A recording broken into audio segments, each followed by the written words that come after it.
Hello दोस्तों, बाबा मोहन राम कृपा YouTube channel में आपका हार्दिक स्वागत है। जय बाबा मोहन राम की, जय श्री कृष्णा, जय श्री राधे। कैसे हैं आप सभी? आशा करता हूं कि सकुशल होंगे। बाबा मोहन राम की कृपा आप सभी पर बनी रहे।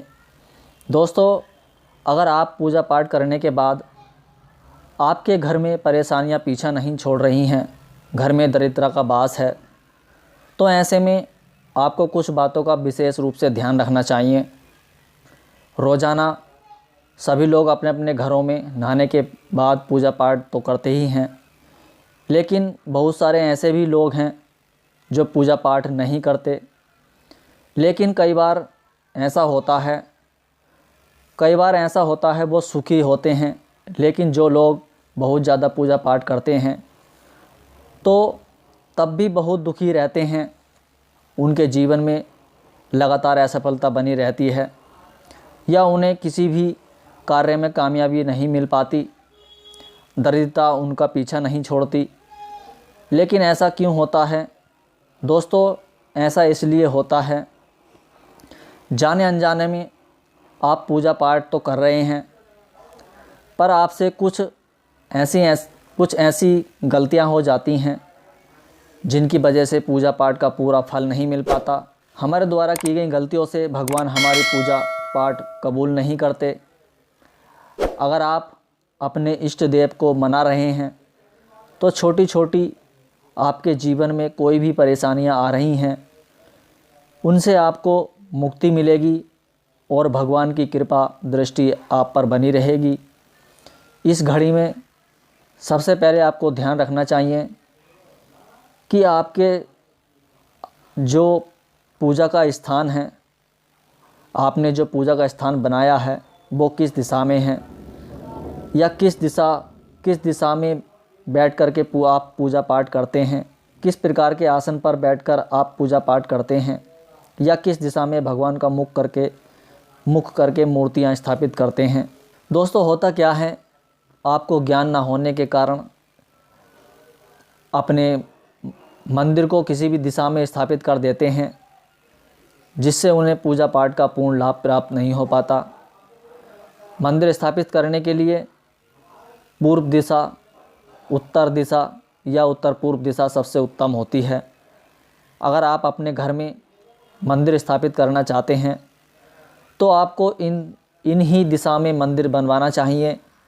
दक्षिण दिशा या दक्षिण पश्चिम दिशा में मंदिर कभी भी नहीं बनवाना चाहिए, नहीं तो इसका उल्टा प्रभाव आपको ज़रूर देखने को मिलेगा। पूर्व दिशा या उत्तर दिशा में पूजा का स्थान होने से घर में बरकत, आपसी प्रेम, सुख शांति और धन धान्य में बरकत होती है। उत्तर पूर्व के कोण को ईशान कोण यानी देव कोण माना गया है और यहाँ स्वयं भगवान भोलेनाथ यानी देवताओं का वास माना गया है। देवगुरु बृहस्पति और केतु की दिशा भी यही मानी गई है। इसलिए इस कोण में बैठ करके आप किसी भी देव देवता की पूजा ध्यान करते हैं तो सभी चीज़ें बहुत ही बेहतर होती हैं। पूजा पाठ में मन लगता है और एक शांति मिलती है, बहुत ज़्यादा पूजा पाठ में आनंद आता है। ध्यान रखें, बहुत से लोग अपने घरों में जीने के नीचे किचन या बाथरूम के पास स्पेस दे करके मंदिर बना लेते हैं, जो बिल्कुल गलत है। आपको ऐसा बिल्कुल भी नहीं करना चाहिए और इस बात का भी विशेष रूप से ध्यान रखें। आपका मंदिर बिल्कुल साफ़ सुथरा रहना चाहिए। स्वच्छ वातावरण में ही देवी देवताओं का वास होता है और स्वच्छता से ही हमारे घर में सकारात्मक ऊर्जा बनी रहती है। अपने पूजा घर में सुगंधित धूप दीप हर रोज़ सुबह शाम ज़रूर जलाना चाहिए। इससे घर में नकारात्मक शक्तियाँ प्रवेश नहीं करती। इसके अलावा अपने मंदिर में पंचदेव या आप जिस भी भगवान को मानते हैं, जो आपके इष्ट देव हैं, उनकी मूर्ति ज़रूर रखनी चाहिए। और खंडित मूर्तियाँ कभी भी आपको अपने मंदिर में नहीं रखनी चाहिए। दोस्तों, जो लोग अपने पितरों की पूजा करते हैं तो होता क्या है, वो अपने पितरों की मूर्तियाँ भी अपने मंदिर में रख लेते हैं, जो गलत है। अपने पितरों का स्थान अलग होना चाहिए और हमेशा पितरों का स्थान दक्षिण दिशा में बनाना चाहिए और शाम के समय एक दीपक वहाँ ज़रूर जलाकर रखना चाहिए। अगर आप पूजा के स्थान पर अपने पितरों की फ़ोटो रखते हैं तो शास्त्रों के हिसाब से ये बहुत ही अशुभ माना गया है। आप जो भी पूजा करते हैं वो सब बेकार हो जाती है, आपके ऊपर उल्टा प्रभाव पड़ता है। पूजा घर में कभी भी विषम संख्या में मूर्तियां नहीं रखनी चाहिए, जैसे 3, 5, 7 ये अशुभ माना जाता है। तो सम संख्या में ही मूर्तियां रखनी चाहिए, जैसे 2, 4, 6। और दोस्तों, पूजा स्थल में हमेशा सौम्य मूर्तियां यानी मुस्कुराती हुई मूर्तियां ही रखना चाहिए। कभी भी रुद्र रूप की मूर्तियां अपने मंदिर में नहीं रखनी चाहिए। रुद्र रूप की मूर्तियां रखने से हमेशा घर में गृह कलेश बना रहता है। और दोस्तों, कई बार जो फूल होते हैं पुराने बासी कीड़े खाए हुए, ज़मीन पर गिरे हुए या चढ़ाए हुए फूल जो बासी हो जाते हैं, तो कई लोग क्या करते हैं, उन्हें कई दिनों तक अपने घरों में इकट्ठा कर लेते हैं कि हम गंगा में विसर्जन करेंगे। ऐसा कभी भी नहीं करना चाहिए।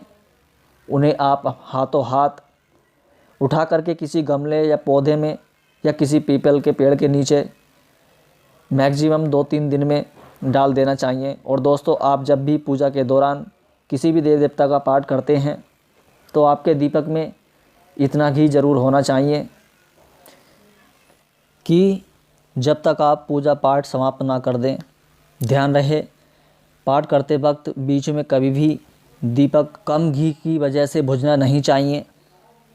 दोस्तों, आपको पूजा के वक्त इन बातों पर ध्यान ज़रूर देना चाहिए, तभी जा कर के आपकी पूजा उस देवता तक पहुंचेगी और आपको घर में हमेशा सुख शांति धन धान्य में वृद्धि बनी रहेगी। धन्यवाद दोस्तों।